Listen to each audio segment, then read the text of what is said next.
अच्युतं केशवं रामनारायणं कृष्णदामोदरं वासुदेवं हरिं श्रीधरं माधवं गोपिकावल्लभं जानकीनायकं रामचन्द्रं भजे अच्युतं केशवं सत्यभामाधवं माधवं श्रीधरं राधिका राधितं इन्दिरामन्दिरं चेतसा सुन्दरं देवकी नन्दनं नन्दजं सन्ददे ரகசியநாம சஹஸ்ரஸ்தோத்திரத்துல பலஸ்ருதி பாகம் உத்தர பாகம். அதுல சர்வஜரார்த்தி சமணம் தீர்காயுஷ்ய பிரதாயகம், புத்திரப்பிரதம் அபுத்திராணாம் புருஷார்த்த பிரதாயகம் வரைக்கும் பார்த்தோம். அதுக்கப்புறம் இதம் விசேஷா ஸ்ரீதேவியாக ஸ்தோத்திரம் பிரீத்தி விதாயகம். எத்தனையோ சஹஸ்நாமங்கள் இருந்த போதிலும் இந்த சஹஸ்நாமம் தான் அம்பாளுக்கு அதிகமான பிரீத்தியை கொடுத்தது. ஆகையால் நித்தியம் பிரயத்னேன லலிதோ பாஸ்தி தத்பரா. ஆகையால் பிரயத்னேன முயற்சி எடுத்து இதை படிக்கணும். சாதாரணமா இல்ல, இது விட்டு போனா பரவாயில்ல ஒரு நாளைக்கு அப்படின்னு நினைக்கப்படாது. முயற்சியோட இது படிக்கணும். இது நித்திய கர்மா மாதிரி விட்டுக்கணும் அப்படின்னு சொல்றேன். இப்ப அதுக்கு பாக்கியம் பார்ப்போம். நானும் பகுபல பிரதத்வே சதி, அதிகமான பலத்தை கொடுக்குமே. ஆனால் அல்பாயாச சாத்தியத்துவம் சஹஸ்ரநாம நவச்சே அஸ்தேவா, குறைச்சலான ஒரு ஆயாசத்துல அதிகமான பலத்தை பெறுவது என்கிறது. இந்த ஒரு சஹஸ்ரநாமத்துல மட்டும் இல்லாமல் கங்கா, பவானி, காயத்ரி, காளி, லட்சுமி, சரஸ்வதி, சியாமலா, பாலா அப்படின்னு அத்தனை சஹஸ்ரநாமத்திலையும் இருக்கோ இல்லையோ. அப்ப இதுக்கு என்ன விசேஷம்? லலிதா பிரீத்தி பிரதத்துவம் அப்படி கங்கா சியாமலாதி பிரீத்தி ஜனனத்வாரா. அம்பாளுக்கு பிரீத்தியை கொடுக்கறது, மற்ற தேவதைகளுக்கு பிரீத்தி கொடுக்க அம்பாளுக்கு பிரீத்தி ஆகாத அதுவும் வருமே. பஞ்சமி ஸ்தவராஜாதி லைகைக விஷயக்க ஸ்தோத்திராந்தரே, அதோ போல இல்லாமல் பஞ்சமி ஸ்தவராஜம் முதலிய ஸ்தவராஜங்கள்லாம் இருக்கு. அவைகள் பண்ணி நாம் படித்தாலும் அம்பாளுக்கு பிரீத்தியா இருக்குமே. ஆனால் இதுல என்ன விசேஷம்? இது அவ்யாஹதம் லலிதா பிரீத்திகரத்துவ ஆசங்காம பாக்குருவன். அப்படிப்பட்டதான சந்தேகங்கள் வேண்டாம் என்று சொல்லி கிரமப்பிராப்தம் பிரீத்தி பிரதத்துவம், ரகசியதமம் பிரீத்தி பிரதத்துவம் ரெண்டு குணங்கள் சொன்னார். இதுல இந்த லலிதா சாஸ்திரம் சொல்லியிருக்கார். ரகசியதமமா இருக்கிறது ஒண்ணு, பிரீத்தி ஜனகத்துவம் ஒண்ணு. அம்பாளுக்கு விசேஷமான ஒரு பிரீத்தியை இதை கொடுக்கறதுங்கிறதுக்கு காரணம் சொல்ற. இதம் விசேஷாஸ்திரேவ்யாஹ ஸ்தோத்திரம் பிரீத்தி விதாயகம் நித்தியம் பிரயத்தேன லலிதோபாஸ்தி தத்பரஹ. இதமிதி இதர ஸ்தோத்திர பகன ஜன்ய பிரீத்திமபேட்சா, மற்ற ஸ்தோத்திரங்களை படிக்கிறதுனால ஏற்படக்கூடியதான பிரீத்தியை விட ஏகஜன்யாயாக பிரீத்தி விசிஷ்டா. இந்த சஹஸ்ரநாம ஸ்தோத்திரத்தை படித்தா அம்பாளுக்கு அதிகமான பிரீத்தி. ஏனா ஆகையால் பிரீத்தி விசேஷ ஜனகத்வே ரகசியதமத்துவம் விஹைவா, ரகசியதமமாக இருக்கிறதும் உண்டு. பிரீத்தி விசேஷ ஜனகத்துவம் அதிகமான பிரீத்தியை கொடுக்கிறதுங்கிறது இந்த ஸ்தோத்திரத்துல தான் ஒன்று, மற்ற ஸ்தோத்திரத்துல இல்லை. ஏதேனா இதனால என்ன கிடைக்கிறது? அக்னிஹோத்திர தர்க்க பௌர்ணமாக ஜோதிஷ்டோம விஸ்வஜாதி கர்மனாம். சில கர்மாக்கள் வேதத்துல கர்மாக்கள் இருக்கு. அக்னிஹோத்திர கர்மா, தர்க்க பௌர்ணமாக கர்மா, ஜோதிஷ்டோம கர்மா, விஸ்வஜி யாகம், இப்படிப்பட்டதான யாகங்கள். இவைகளுக்கு ஆயாச தாரதமிய சாத்தியானம். அக்னிஹோத்திர கர்மா சீக்கிரமா பண்ணலாம். தர்க்க பௌர்ணமாக கர்மா ஒவ்வொரு பௌர்ணமி ஒவ்வொரு அமாவாசையும் பண்ணணும். அதே போலயே மேல இருக்க ஜோதிஷ்டோம கர்மா 7 வருஷம் பண்ணணும். அதே மாதிரியே விசுதி தியாகம், இப்படிப்பட்டதான யாகங்களை ரொம்ப சிரமப்பட்டு பண்ண வேண்டியது. அவைகள் எல்லோருக்கும் ஒரே ஸ்வர்க்கம் தான் சொன்னால யாராவது கஷ்டமான காரியத்தை எடுத்து பாருவோம். சுலபமா அந்த பலத்தை அடைய பார்ப்பாரே தவிர கஷ்டமான காரியத்தை எடுத்துக்க மாட்டான். ஆகையால் என்ன சொல்லணும்? அதுக்காக அதனால ஏகஜாதீய ஸ்வர்க பலகத்துவ அயோகேனா இவைகளுக்கெல்லாம் ஒரே ஸ்வர்க்கம் என்று இல்லாமல் ஸ்வர்கேசு தரதம பாவ கல்பனா ஸ்வர்க்கத்திலேயே அக்னிஹோத்திரம் பண்ணினவனுக்கு வெறும் சாதாரணமான ஒரு குடிசை, தசபூர்ணமாக யாகம் பண்ணினவாளுக்கு இதை விட வசதியான ஒரு இடம், சோமயாகம் பண்ணினவாளுக்கு பெரிய பங்களா. அது மாதிரி அவளுக்கு இங்கே அதிகமான கஷ்டங்களோட பண்ணிதான கர்மா பண்ணின வாளுக்கு விசேஷமாக ஒரு பலம் உண்டு அப்படின்னு எப்படி கல்பிக்கிறோமோ அதே போல பூர்வதந்திர சித்த நியாயா தேவா இது பூர்வ மீமாசையில தீர்மானம் பண்ணியிருக்கும். அதே போல தேவதா பிரீத்தவோப்பி தேவதையை பிரீத்தி பண்றதுக்கும் பகிர்ஸ்தோத்திரை பிராதிஷ்டிக ஜனிதாயாம் பல ஸ்தோத்திரங்கள் உண்டு. அந்தந்த ஸ்தோத்திரம் படிச்சா அந்தந்த பிரீதி அப்படின்னு வச்சுக்கணுமா அப்படின்னு சந்தேகம் வருமா? தாரதமிய சித்தேகே விசேஷாதித்தோ ஆனா இங்கேயோ இதம் விசேஷாத்தல் சொல்லி என்ன விசேஷம் அப்படின்னா கோ விசேஷத்துக்கு வராது. இதோபி அதிக ஆயாச சாத்திய கர்மாந்தர ஜனிதாயாம் தேவதா பிரீதாவோபி இதை விட அதிக சாயாசமா இருக்கக்கூடியதான கர்மாக்களை பண்ணினால் அம்பாளுக்கு பிரீத்தி ஏற்பட்ட போதிலும் தேன நியாயில இதோபி பிரீத்தி அதிக பிராப்தம் அந்த பூர்வமீமாசா நியாயத்தினால் இதை விட அதிகமான பிரீத்தி வருமோ அப்படின்னு சந்தேகம் என்றால் தன் மாப்பிரசந்தி அப்படி கிடையாது. ஏன் இது ஆசையேனா விசேஷ பத உபாதான அதனால்தான் இதன் விசேஷா தேஜோவியான்னு நீங்க எவ்வளவு கஷ்டப்பட்டு வேற எதை பண்ணினாலும் இத லைட்டா சஹஸ்ரநாமத்தை படிக்கிறதுனால வரக்கூடியதான பிரீதி வேற எதுனாலையும் வராது. அதையேவச்ச ரகசிய சமத்துவம் அப்படி உபபத்தியது ஆகையால் தான் இது மிகவும் ரகசியமானது. அதீவ ரகசியமானது அம்பாளுக்கு மிகவும் பிரீதியை கொடுக்கக்கூடும். தஸ்மாத் பிரகிருஷ்டேனாபி யஜ்ஞேன லலிதோபாசகா ரொம்ப ஒரு முயற்சி எடுத்தது லலிதோபாசகர் யாவத் ஜீவம் இதம் ஜபே தினந்தோறும் உயிர் இருக்கிற வரைக்கும் இதை படிக்கணும். அம்பாளுக்கு பிரீதி கொடு. எப்படி படிக்கணும் சார்? காலம்பரம் எழுந்ததும் முதல்ல படிக்கணுமா? இல்ல ஸ்நானம் பண்ண பிறகு படிக்கணுமா? இல்ல ஸ்நானம் பண்ணி ஜபம் பூஜை எல்லாம் பண்ணிவிட்டு சாப்பிட்டு தூங்கி எழுதுறது அப்புறம் படிக்கணுமா? ஏதாவது நியமம் வேண்டாமா நமக்கு? நீங்க பாட்டுக்கு படிங்கோங்கிற எப்ப படிக்கணும் அதெல்லாம் சொல்லணும். சொன்னதானே தெரியும். எப்படி பண்ணினா அம்பாளுக்கு பிரீத்திங்கிறது நமக்கு தெரியணுமோ இல்லையோ தெரியாத விஷயத்தை கேட்டு தெரிஞ்சுக்கும். சொல்ற ஜபகாலே விதிமாஹத்வாப்யாம் பிராதஸ்னாத்வாவிதானேன சந்தியா கர்மசமாப்யத பூஜாகிரகம் ததோ கத்வா சக்கரராஜம் சமர்த்தயேத் வித்யாம் ஜபே சஹஸ்ரம் வா த்ரிசதம் சதமேவ வா ரகசிய நாம சஹஸ்ரம் இதம் பஷ்சாத் படேன்னரஹ. ஒரு 5 படிக்கட்டு சொல்றேன். பிராதஸ்னாத்வாவிதானேன காலம்பரை எழுந்து ஸ்நானம் பண்ணிட்டு சந்தியா கர்ம சமாப்யத புருஷாலா இருந்தா சந்தியாவந்தனம் உண்டு, ஸ்திரீகளா இருந்தா அவளுக்கு ஒரு சந்தியாவந்தனம் உண்டு. என்ன சந்தியாவந்தனம்? அம்பாளுக்கு நமஸ்காரம் பண்றது. பூஜாகிரகம் ததோ கத்வா பிறகு பூஜை கிரகத்துக்கு போய் அம்பாளுக்கு பூஜை ஒரு நமஸ்காரம் பண்ணி சக்கரராஜம் சமர்த்தயேத் சக்கரராஜம் ஸ்ரீசக்கரத்துல புஷ்பங்களை போடணும். வித்யாம் ஜபே சஹஸ்ரம் வா த்ரிசதம் சதமேவ வா மந்திரத்தை ஜபிக்கணும். எவ்வளவு? 1000 முடியலன்னா நமக்கு 1000 அடம் வச்சு உட்கார்ந்து எல்லாம் ட்ரெயினுக்கு போறப்ப நான் ஜபம் தான் பண்ணிட்டே இருப்பேன். நீங்க எப்படியாவது போகும்போது சொன்னேன் அம்பாள் பிரீத்தி இல்லை, முதல்ல ஆசைக்காரர் பிரீத்தி போயிடும். வேற என்ன பண்ணணும்?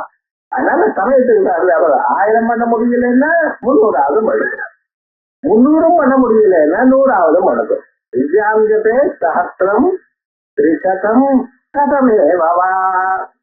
அதுக்கப்புறம் ரகசிய நாம சஹஸ்ரம் இதம் பஷ்சாத் படேன்னரஹ. இது ஆனப்படம். சந்தியாவந்தனத்துக்கு முன்னால ஜபமா பின்னால ஜபமா? சாஸ்திரா முன்னாடியே படிக்கிறதா பின்னால படிக்கிறதா? இல்ல ஆறுதல் கொடுத்துருக்காரு. என்ன காலம்பரம் சந்தியாவந்தனம் பண்ணி சந்தியா பண்ணிட்டு ஸ்நானம் பண்றேன். எப்படி சொல்லியிருக்கேன்? முதல்ல பிராத ஸ்நாத்வாதிகாரேனா எப்படி ஸ்நானம் பண்ணுமோ விதி சொல்லியிருக்கோ அது போல ஸ்நானம் பண்ணி சந்தியா கர்ம சமாப்தியா பிறகு சந்தியாவந்தனம் பண்ணி பூஜாகிரகம் ததோ கத்வா சந்தியாவந்தனமான பிறகு பூஜா கிரகத்துக்கு போயிட்டு சக்கரராஜம் சமர்த்தயேத் ஸ்ரீசக்கரத்துல புஷ்பத்தை போட்டு மூல மந்திரத்தை சொல்லி புஷ்பம் போடுறோம். பிறகு இதே நவாவரண பூஜை பண்றோம்னா பண்ணுங்க.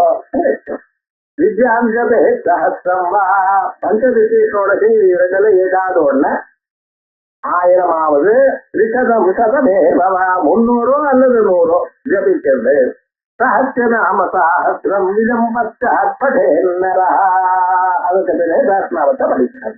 இப்ப ஜபகாலே விதிமாகா ஜபகாலத்துல எப்படி ஜபம் பண்ணணும்னு சொல்றது. பிராதஸ்மத்வா விதானேன வைதிக தாந்திரிக உபய பிரகாரே வைதிகமான சந்தியாவந்தனம் எல்லாருக்கும் தெரிஞ்சு அப்படி இல்லாத சந்தியாவந்தனம் இல்லாதவாளுக்கு தாந்திரிக சந்தியா சாகாட்சிஞாயேன அத்திய ஸ்நான சந்தையோ அன்வய விதானேன ஸ்நாத்வா விதானேன சந்தியா கர்ம கொடுத்துவா. நடுவுல வெளியில லைட்டை போட்டீங்கன்னா நிச்சத்துக்கும் வெளிச்சம் வரும், வெளியிலே வெளிச்சம் வரும். அது மாதிரி விதானேன நடுவுல போட்டா விதானேன ஸ்நான விதி பிரகாரம் ஸ்நானம் பண்ணணும். சந்தியாவந்தன விதி பிரகாரம் ஏன்னா சந்தியாவந்தனத்திலே நிறமாறுதல் இருக்கு. ருக்வேதங்களுக்கு ஒரு மாதிரி, எதிர்வேதங்களுக்கு ஒரு மாதிரி. நான் இந்த மந்திரம் சொல்ல மாட்டோம் போய் இன்னொருத்தர் இந்த மந்திரத்தை சொல்வேன். எப்படி உங்க சம்பிரதாயம் இருக்கோ அப்படி பண்ணுங்க. இதை வேற சண்டை இந்த பண்ணக்கூடாது. எப்படி சம்பிரதாயம் தெளிவா சொல்லி கொடுத்துருக்காலோ அது போல பண்ணுங்க. அதனால காக்காட்சி நியாயேன அத்தி ஸ்நான சந்தையோடு அன்வயா பூஜாகிரகமனம் பூஜ துவார பூஜாதி உபலட்சணம். பூஜாகிரகம் கத்வான துவார பூஜையை பற்றி சக்கரராஜம் சக்கராஜம்னா ஸ்ரீசக்கரத்துக்கு அர்த்தையே சமர்த்தையே திதி சுவார்த்தே. என்னால ஸ்ரீசக்கரத்துக்கு பூஜை பண்ண முடியாது சார். என்ன பண்றது? உங்களால முடியலன்னா வேற யாரையாவது விட்டு புஷ்பத்தை போட சொல்லுங்க. ஜுவரமா இருக்கு, உடம்பு சரியா இல்ல, ஏன்னா ஏதோ ஒரு சந்தர்ப்பக்காக பூஜை பண்ண முடியல, என்ன பண்றது? வேற யாரையாவது விட்டு பூஜை பண்ண சொல்லுங்க. அதான் பிரயோஜக கருத்துல பாருவா. தினந்தோறும் அம்பாளுக்கு 2 புஷ்பம் போட்டு நமஸ்காரம் பண்ணணும். நம்மளால முடியலன்னா வேற யாரையாவதுனாலையும் பண்ண வைக்கணும். வித்யாம் ஜபே சஹஸ்ரம் வா. வித்யாம்னா என்னது? பஞ்சதசியம் ஷோடசியம் வா. பஞ்சதசி மந்திரத்தையோ ஷோடசி மந்திரத்தையோ அவாவாளுக்கு அதிகாரத்துக்கு தக்கவாது. நது ஸ்ரீ தெய்வத்திய மந்திர சாமானியம். இது இல்லாம வேற பாலா மந்திரத்தை சொல்றேன், அந்த மந்திரத்தை சட்டி மந்திரம் சொல்றேன். நீங்க சொல்ல வேண்டியதுன்னா பஞ்சதசியோ ஷோடசி சஹஸ்ரம் வா இத்தியாதிஷு அஷ்டோத்தர கதம் விதி சேஷா. சஹஸ்ரம் வா அல்லது 300 இல்லைன்னா 100ன்னா 100 இல்ல 108 திரிசதம்.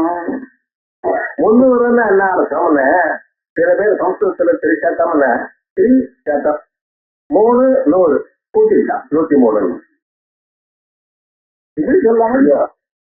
அப்படி இல்ல 300 300ங்கிற திரிசதம் சதத்ரயம் நதி நது திரு உத்தர கதம். ஏன்னா நம்ம எப்படி எல்லாம் அர்த்தம் பண்ணி தப்பிச்சுப்போம். இந்த குறுக்கு வழி போறதுக்குங்கிறத மனுஷனுக்கு எத்தனை விவகாரம் உண்டோ அத்தனையும் துவாதக கதம் தட்சிணா அப்படின்னு 1200 பசுமாடு தட்சிணை கொடுக்கணும். எங்க இடத்துல துவாதக சதம் துவாதகோத்தரம் சதம் 112 12,000 112 சொன்னா இப்படியும் பண்ணலாம் அப்படியும் பண்ணலாம் தான். அதுக்காக பெரிய நியாயம் மீமாம்சா நியாயம் ஏன் சொல்லுவது. அதே மாதிரி 300ன்னு சொன்னேன்னா 3 100 103 அப்படின்னு நினைக்காதியோ. எவ்வளவு சொல்லணும்? 3 100 அப்படி. நியாயம் துல்லிய பலோ விகல்பா. நம்ம முதல்ல சங்கல்பம் பண்ணோம். நமக்கு எல்லாம் கம்ப்ளீட்டா எப்போ முடியாது. கரெக்டா 108 தான் டெய்லி. அது மேல பண்றது இல்லை அப்படின்னு இல்லை சார். 1000 தான் பண்ணணும். 1000 பண்ண முடியலன்னு 300 பண்ணணும். 300 பண்ண முடியல 100 தான் பண்ணணும். முதல்ல நமக்கு வாழ்க்கையில 108 தான் பண்ண முடியும். அது மேல பண்ண மாட்டேன் அப்படின்னு நடமாட்டாங்க. அத நாயம் துல்லிய பலோ விகல்பா சிந்து பூர்வ அசம்பவே பரஹ அனுகல்பா.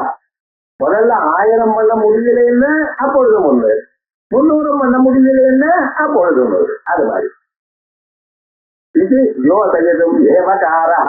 அதனால்தான் வித்யாஞ்சபே சஹஸ்ரம் வா திரிசதம் சதமேவான்னு ஏவகாரத்துக்கு இப்படி இல்லை. பச்சாத் வித்யா ஜபா. அந்த புஷ்பத்தை போட்டு அதுக்கப்புறம் ஜபம். அதுக்கப்புறம் புஷ்பாஞ்சலி தாரையோ மத்தியே ஜபமும் சாஸ்திரமும் படிச்சு விட்டு அப்புறம் புஷ்பாஞ்சலி போடணும். ஒவ்வொரு நாளும் சஹஸ்ரநாமம் படிச்ச பிறகு அம்பாளுக்கு 2 புஷ்பம் எடுத்து சக்கராஜத்துல போடணும். அதையே ஜப்வா புஷ்பாஞ்சலி இப்படி ஒரு நியாயம் இருக்கு. ஜப்வா ஜபத்தை பண்ணிட்டு அப்புறம் புஷ்பாஞ்சலி கொடுக்கும். இது கணிதம் தயோ பௌர்வா பரிதம்னா அவ்யவகிதம். ஜபம் பண்ணிட்டு புஷ்பாஞ்சலி போட்டேன் வந்துட்டேன்னு சொல்லக்கூடாது. ஜபம் பண்ணிட்டு சஹஸ்ரநாமம் படிச்சுட்டு அப்புறம் 2 புஷ்பங்கள் போடுவோம். இந்து சஹஸ்ரபாத் நாம பாடேன வியவஹிதமேவ வேத வேதிகரணயோரிவ வேதம் கிருத்வா வேதிம் கரோதி அப்படின்னு யஜ்ஞத்துல பார்க்கணும். வேதம்னா என்னன்னா ஒரு 28 கர்ப்பங்களை எடுத்து அது நுனியெல்லாம் கரெக்டா ஒரே மாதிரி இருக்கா போல வச்சு அந்த லெங்க் சரியா வரா போல அந்த கீழே கட் பண்ணி மேல ஒரு முடி போட்டு அப்படி எடுத்து வைப்பான். அதுக்கு வேதம்னு பேரு. வேதம்னா ருக்வேதம் எஜுர்வேதம் சொல்லாதீங்க. கர்ப்பமுஷ்டி இதை பண்ணிடணும். இதை பண்ணின பிறகு செங்கல்லாம் அடுக்கணும். செங்கல் அடிக்கிறதான ஹோமம் பண்ண முடியும். வேதம் கிருத்வா வேதிம் கரோதி. கர்ப்பமுஷ்டியை பண்ணிட்டு அதுக்கப்புறம் செங்கல் அடைச்சுக்கணும். மொத்தம் என்ன பண்ணிடலாம், கர்ப்பமுஷ்டியை பண்ணிடணும். செங்கல் அடைக்க ஆரம்பிச்சான். அடைக்கிறதுக்காக செங்கல் எடுத்தானோ இல்லையோ அவனுக்கு தும்மல் வந்துருக்கு. தும்மிட்டான். இப்ப என்ன ஆச்சுன்னு சுத்தே ஆசயமே தும்மல் வந்தா ஆசமனம் பண்ணணும். ஜபம் பண்ணும் பொழுது தும்மல் வந்தாலோ வேற யாரோட பேசினோ ஏதாவது பண்ண ஆசமனம் பண்ணணும் அப்படின்னு. இப்ப ஒரு சந்தேகம். வேதம் கிருத்வா வேதிம் கரோதி கர்ப்பமுஷ்டிய பண்ணின பிறகு செங்கல் அடைச்சு. இப்ப இது வேதம் சொல்றது. சுத்தே ஆசயமேட்டு இருக்கு. தும்மல் வந்தா இம்மிடியேட்டா ஆசமனம் பண்ணுங்கிற. இப்ப நான் வேதத்தை கர்ப்பமுஷ்டியே பண்ணினேன். தும்மல் வந்துருது. தும்மியாச்சு. தும்மல் வந்தா நிறுத்துக்க முடியுமா? ட்ரை பண்ணேன் சார், தும்மிட்டேன் சார். இப்ப ஆசமனம் பண்ணினேன்னா வேதத்துக்கு விரோதம் வருது. இதானதுமே அது பண்ணல நடுவில் ஆசமனம் பண்ணினா தப்பாதியம். ஆசமனம் பண்ணலேன்னா அந்த சுருதி சொல்றது தப்பா போயிடும். ஏன்னா தும்மியே ஆசமனம் பண்ணணுங்கிற என்ன பண்றதுன்னு இதுக்கு ஒரு 10 பக்கம் வச்சா ஒன்றும் கவலையப்படாது. இமாம்தான் ஜாஸ்திவங்க இது இப்படியா அது அப்படியா. கடைசியில் என்ன பண்ணின தும்மல் வந்தா தும்மிடுதோ அதை பத்தி இல்ல. ஆசமனம் பண்ணிவிட்டு மறுபடியும் பண்ணதோ ஏன்னா இது ஆனப்புறம் அதுன்னு சொல்லியிருக்கே தவிர இது ஆனதுமே அதுன்னு சொல்றதுலோ நம்ம வேதத்துல வேதம் கிருத்வா வேதிம் கரோதி. இது ஆனதுமே அதை பண்ணதோ இது ஆனதுமே இம்மிடியட்டா அதை பண்ணணும்னு சொல்லலையோ. இது நடுவில் பண்ணா ஒன்றும் தோஷம் இல்லை. சாப்பிட்டதுமே வெதல் பார்க்க போட்டோம் சொல்றது. தஞ்சாவூர் டிஸ்ட்ரிக்ட்ல வேற எங்கேயும் அந்த ஊர்ல தான் போட்டுக்கூடாதுன்னு நான் சொல்லல. ஆனா மாத்திரை கொண்டு வந்து கொடுத்தாரு. மாத்திரை சாப்பிட்ட பிறகு தாம்பூலம் போட்டுக்கணுமா? மாத்திரைக்கு முன்னாலேயே தாம்பூலம் போட்டு ப்ராப்ளம் வருதோ? அதே மாதிரிதான் இங்கேயும். அதே மாதிரி இங்க என்னடான்னா முதல்ல ஜபம் பண்ணிட்டு சஹஸ்ரநாமத்தை படிச்சு விட்டு அதுக்கப்புறம் புஷ்பாஞ்சலி போடலாம் பாரு. அதான் சொல்றேன். நான் இந்து சஹஸ்ரநாம பாஷையில வியவஹிதமேவ வேத வேதிகரணயோரிவ சுக ஆசமனேன. சுகம்னா தும்மல். தும்மல் வந்ததுனால ஏற்பட்ட ஆசமனத்தினால அது மாதிரியும் வேதாத்தியன ஸ்நானயோரேவ மீமாம்சாத்தியன இது லாப. இப்ப இன்னொரு எக்ஸாம்பிள் கொடுக்குறேன். வேதாத்தியனம் பண்றார். சுவாத்தியாயவா வேதவ்யா. அவாவா அவளுடைய வேதம் என்ன இருக்கோ அது படிக்கணும். ருக்வேதிகளா இருக்கவா ருக்வேதம் படிக்கணும். எதிர்வேதிகளா இருக்கவா அவா வேதத்தை படிக்கணும். சாமவேதிகளா இருக்க சாமவேதத்தை படிக்கணும். வேதாத்தியனம் பண்ணினதுன்னு அதுக்கப்புறம் என்னாச்சுன்னா ஸ்நானம் பண்ணணும். அப்ப இத்தனை நாள் ஸ்நானம் பண்ணலையோ? 7 வருஷம் வேதாத்தியனம் பண்ணா ஸ்நானம் பண்ணலையோ? இங்க ஸ்நாயாசனா ஸ்நாதக விரதம் பண்ணும்போது அர்த்தம். வேதாத்தியனம் பண்ணின பிறகு குருவிட்ட வேதாத்தியனம் எல்லாம் முடிச்சாச்சு. நான் இந்த வேதத்துல சொன்னதான விஷயத்தை எல்லாம் முடிஞ்ச வாழ்க்கையில அனுஷ்டானம் பண்றேன் அப்படின்னு ஒரு விரதம். அதுக்கு ஸ்நாதக விரதம். இப்ப என்ன தெரியுமா, இந்த விரதம் கல்யாணத்துக்கு 3 நாள் வந்து உட்கார்ந்து இருக்கு. அதான் விரதம்ங்கிறான். கல்யாணத்துக்கு 3 நாள் விரதம்ங்கிறாலும் இந்த விரதமானது எப்ப பண்ணணும்? குருகுலத்துல பண்ணணும். அதீத்திய ஸ்நாயாத் வேதாத்தியனம் பண்ணின பிறகு ஸ்நானம் பண்ணணும். ஸ்நாதக விரதம் பண்ணணும். இப்ப வேதாத்தியனம் பண்ணியாரு, மீமாம்சை வாசிக்கணுமா வேண்டாமா? சில பேர் வந்து வேதாத்தியனம் பண்ணின பிறகு நாடகம் பண்ணி ஆத்துக்கு வந்து கல்யாணம் பண்ணிட்டு நிதானமா மீமாம்சை வாசிக்கணும். இந்த ஜென்மாவில் வராது. விவாஹோ வித்யனா தாய சர்வம்னா தாய சோபனம் எப்படி சார் வரா? அதுக்குன்னு முயற்சி இருந்தாத்தானே வரும். அப்ப என்ன சொல்றதுக்கு, வேதாத்தியனம் பண்ணின பிறகு நாடக விரதம் பண்றதுக்கு முன்னால மீமாம்சை வாசிக்குவோம். குருகுலத்திலேயே வாசிக்கணும். குரு சொன்னாதானே, குரு சொன்னாலே புரிய மாட்டேங்கிறது, குரு சொன்னாதான் புரியும். அதனால வேதாத்தியனம் பண்ணிட்டு வேத வாசியை வாசிட்டு மீமாம்சை வாசிச்சுட்டு அதுக்கப்புறம் ஸ்நாதக விரதம். எப்ப கல்யாணம்னா ஒழுங்கா வாசிச்சதுன்னா கரெக்டா 10 வருஷத்துல எல்லாம் ஆயிடும். 8வது வயசுல உபநயனம் ஆயிடுச்சுன்னா 18வது வயசுல எல்லாம் முடிக்கலாம். சாதாரண ஆவரேஜ் ஸ்டூடெண்ட் புத்திசாலியான இருக்கிற பையனா இந்த முன்னாலேயே முடிக்கலாம். பண்றதில்ல அது வேற. எப்படி வேதாத்தியனத்துக்கும் ஸ்நாதகத்துக்கும் நடுவுல எப்படி வந்து தேர்ந்தெடுக்கும் மீமாம்சை, அதே மாதிரியே ஜபத்துக்கும் புஷ்பாஞ்சலிக்கும் நடுவுல சாஸ்திரநாமம் புரிஞ்சுடுவோம். துவயோரபி சாஸ்திரநாம பாட்டே காலமாத்திரம் விதேயம் அத்த பிராத்தஸ்நாத்வா இத்தியாதி சர்வோபி வித்யந்தர பிராப்த அனுவாத. ஸ்நானத்துக்கு தனி விதி இருக்கு. அதே போல சந்தியாவந்தனை ஆரக சந்தியாமபாசிதான் வேற இடத்துல சொல்லி தினந்தோறும் பூஜை பண்ணணும் என்கிறதும் தனியா இன்னொரு விதி இருக்கு. பிராமணனுக்கு பறிக்கணும், கர்மாவை பண்ணணும், கர்மாவை பண்ணி வைக்கணும். அதே போல தானம் வாங்கணும், தானத்தை பெற்றுக் கொள்ளலாம். யகனம் யாகனம் அத்தியனம் அத்தியாபனம் கர்ம அனுஷ்டானம் இன்னொன்று பண்ணி வைக்கணும். இப்படி கர்மாணி தினே தினே அப்படிங்கிற ஒரு விதி இருக்கு. ஸ்ரீசக்கரம் ஆரகமபாதிதா அப்படின்னு விதி இருக்கு. ஆனா இவைகள்லாம் விதி வேற வாக்கியத்திலேயே விதி இருக்கு. இது இருக்குன்னா இதுல ஆர்டர் மட்டும் இங்க சொல்றது. இதுல ஸ்லோகங்கள்ல ஆர்டர் தான் இருக்கு. அதையேவ ஜபபாடையோ ந பரஸ்பரம் அங்காங்கி பாவோபி.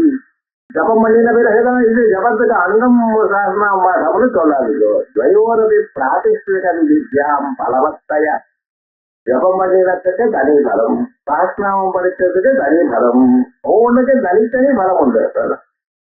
சாஸ்திரநாம கீர்த்தனஸ்யாபி வித்யந்தரேணைவா பலார்த்ததையா.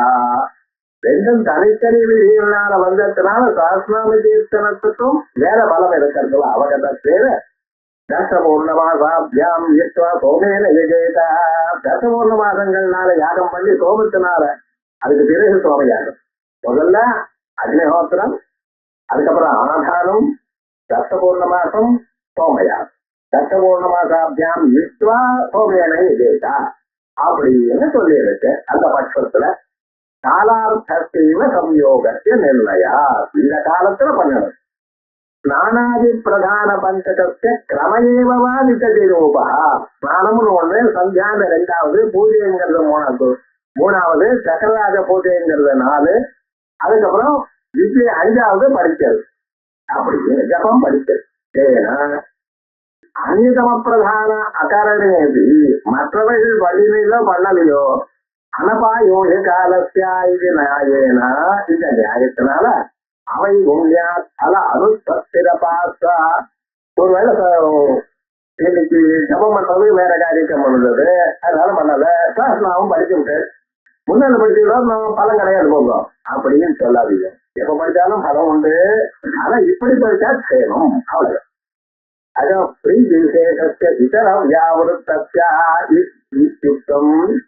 பாவ்யத்துவம் விசேஷ ஆஜானாது அனவகத பிராயமேவா. அம்பாளுக்கு பிரீத்தி அதிகமா வருது இதை படிச்சுன்னு சொன்னேல, என்ன பிரீத்தி வரும்? அந்த விசேஷம் இதம் விசேஷா ஸ்ரீதேவியார் விசேஷம்னு சொன்னேல என்ன வித்தியதா விசேஷ பரிபதவாக்கியம் பரிமாணம் ஆஹா சார்ந்த ஏகாதசி 11 ஸ்லோகங்கள்னால இந்த சாஸ்திரநாமத்தை படிச்சா அதிகமான பலம் வருதுங்கிறத என்ன பலம் வரப்போறது அத சொல்ல போறோம். சாஸ்திரநாமத்தை படிக்கிறதுனால வரக்கூடியதான பலங்கள் எத்தனைங்கிறது இந்த ஸ்லோகத்துல இருந்து ஆரம்பிச்சு 11 ஸ்லோகங்கள்னால சொல்ல போறார். ஜன்ம மத்தியே ஜகரச்சாபிம் படதே சுதி சத்திய புண்ணிய பலம் வச்சே துணுத்துவம் கும்பசம்பவா அப்படின்னு ஆரம்பிச்சு சொல்ல போறார். இதை கேட்டோம்னா நமக்கு தெரிய போறது இல்ல, சாஸ்திரநாமத்தை படிக்கிறதுனாலேயே எவ்வளவு விசேஷமான ஒரு பலமானது நமக்கு வரப்போ. சாதாரணமாக இல்ல, சாஸ்திரநாமத்தை கேவலம் வெறும்னு அர்த்தம் புரியுதோ படிக்க மாத்திரத்தினால அவ்வளவு பலம் வரப்போறதுங்கிற விசேஷமான பலங்களை இப்ப சொல்ல போறார். இத அடுத்த புதன்கிழமைக்கு பார்ப்போம்.